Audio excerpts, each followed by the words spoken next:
volta com mais uma aula falando sobre o sistema operacional Linux e agora dando continuidade ao nosso estudo e ainda falando, é claro, sobre as questões relacionadas às liberdades associadas ao Linux, porque esse é um dos pontos mais importantes para efeito de prova, sabermos que o Linux é software livre e o que implicam as liberdades em relação a ele. Observa comigo atentamente a leitura.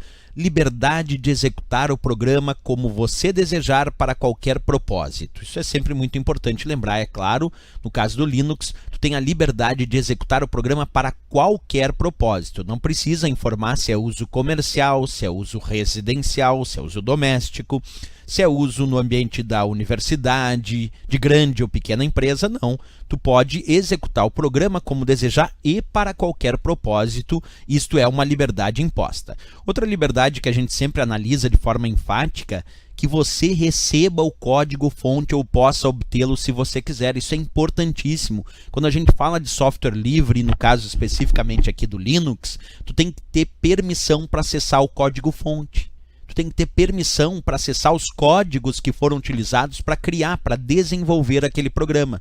Então, o Linux, dentro das suas liberdades, indica que você pode receber o código-fonte ou pode obtê-lo se você quiser. Isso é uma liberdade importante, certo? Vamos continuar debatendo as liberdades. Acompanha comigo. Que você pode mudar o software ou utilizar partes dele em novos programas livres. Isso é fantástico. Quer dizer, tu além de poder acessar o código-fonte, tu pode mudar, alterar esse código-fonte e utilizar partes deste código para gerar outros programas que vão ser baseados também no conceito de software livre. Também é uma liberdade importante, né?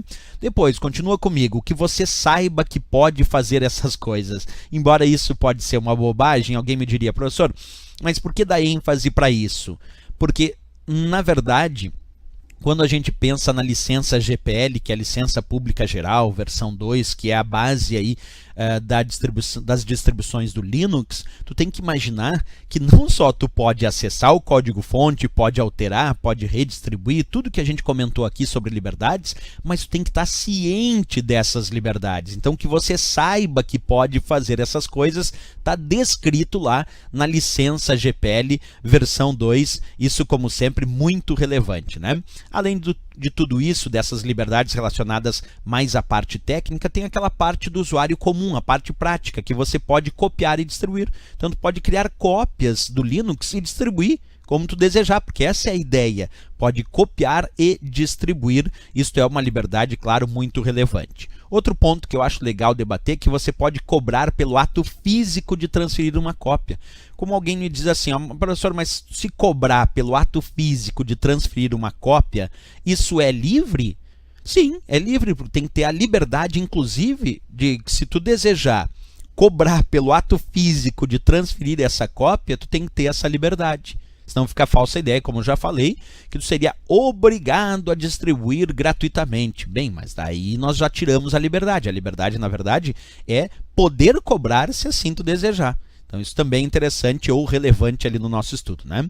Bem, também podemos modificar, gerando assim um trabalho derivado, copiar e distribuir essas modificações. Porque quando a gente fala que o Linux é baseado, ou softwares livres de uma forma geral, são baseados em trabalho colaborativo, é isso que quer dizer que a gente pode, além de poder modificar, a gente pode gerar um trabalho derivado com essas modificações, copiar e distribuir essas modificações. Isso é muito relevante porque é isso que advém o que chamamos de trabalho colaborativo em cima do Linux. Certo, pessoal?